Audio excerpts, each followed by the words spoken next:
सीधी जंग है, यह हक और बातिल के बीच में है। आप देख रहे हैं हिंदुस्तान में जो हालात है, जिस तरह हिंदुस्तान के आइन को ख़त्म करके, माइनॉरिटी राइट्स को ख़त्म करके जो हालात आज है कश्मीर में, जो गम और गुस्से और तशवीश का जो माहौल है, किस तरह हमारे लोग आज भी जेलों की जद में हैं। हज़ारों लोग, हज़ारों नौजवान आज भी बंद है, कई लीडरान आज भी बंद है, उनकी आवाज़ कोई बुलंद नहीं कर रहा है। हमने ये बात अपने मंशूर में लिखी है कि मसले कश्मीर 35 से 370 उस पर कोई कॉम्प्रोमाइज़ नहीं होगा। And this is the only political party probably in India which is saying it in broad daylight that there will be no alliance with BJP come what में। यही चैलेंज मैंने आपको भी कहा, जो हमारे सामने है मदे मुकाबिल, आपकी नजर में वो पॉलिटिकल पार्टियां रिवायती पुरानी पार्टियां होंगी, मगर मैं यही बात दोहराता हूं, मैं उमर साहब से भी कहता हूं, सजाद लोन से भी कहता हूं, गुलाम नबी आजाद से भी कहता हूं, महबूबा मुफ्ती से भी कहता हूं, अल्ताफ बुखारी से भी कह रहा हूं कि जब मेरे मंशूर में यह बात लिखी है कि बीजेपी से कोई अलायंस नहीं होगी, जिस तरह बीजेपी ने यहां से हमारा जो स्पेशल स्टेटस था 370-35 से, जो आईनी गारंटी हिंदुस्तान के फोर फादर्स ने हमें दी थी,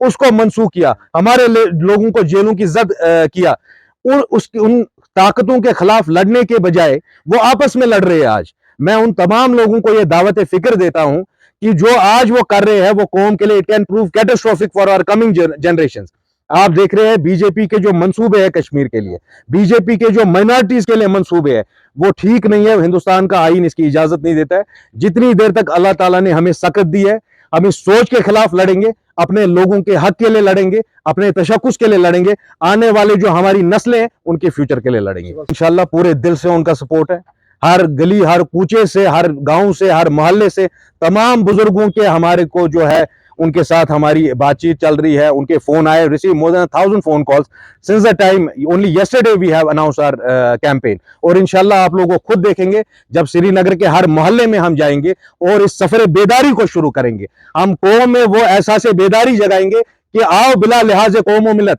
आज एक ऐसी ताकत को रोको जो तुम्हारे वजूद के खिलाफ है। इसलिए हमारा जो सफर है इंशाल्लाह श्रीनगर से ही शुरू होगा और श्रीनगर के हर मोहल्ले, हर गली, हर कोचे में जाएंगे हम, बड़गाम के हर गांव में जाएंगे हम, गांदरबल के हर दूर दराज इलाके में जाएंगे हम और हक की आवाज को बुलंद करेंगे कि ये मंशूर है हमारा, कोई डका छुपा एजेंडा नहीं है। There will be no alliance with BJP and we will try our level best to keep communal forces away from power. हमने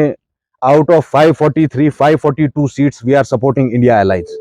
हम इलेक्शन में देर से जा रहे थे क्योंकि ये फराइज हमें अंजाम देने, जिस तरह मैंने आपको हवाला देके दिया कि अगर कोई बहुजन समाज का लीडर अपने लोगों की बात करता है, अगर असदुद्दीन ओवैसी 25 करोड़ मुसलमानों की बात करता है, क्यों ना हम एक ऐसा लीडर एक कॉन्स्टिट्यूंसी से भेजे हिंदुस्तान के पार्लियामेंट में जो कश्मीरियों के हकूक की आवाज उठाए। जो हमारे साथ नाइंसाफी हुए पिछले 70 सालों में, जो गवर्नमेंट ऑफ इंडिया ने हमारे साथ किया, कभी शेख साहब को 22 साल जेल में भर दिया, कभी कहीं बाकी कयादतों को किया, खालिक मेड एमएलए तक यहां बनाए गए, 53 से 75 तक हर इलेक्शन रिग किया गया, सोपोर जैसा सानिया यहां हुआ, कुनन पोशपुरा जैसा सानिया यहां हुआ, मगर कोई हमने आज तक ऐसा पार्लियामेंटेरियन नहीं भेजा जो हिंदुस्तान के प्राइम मिनिस्टर की आंख में आंख डाल के बोले कि आप आखिर कश्मीरियों को इंसाफ कब देने वाले हैं। ये जदोजहद किसी एक कुर्सी के लिए नहीं है, कोई ताकत की जंग नहीं है। हमने हक के परचम आज बुलंद किए हैं यहां हैदरपुरा से और इंशाल्लाह मुझे उम्मीद है कि जम्मू कश्मीर के लोग मुझे मायूस नहीं करेंगे।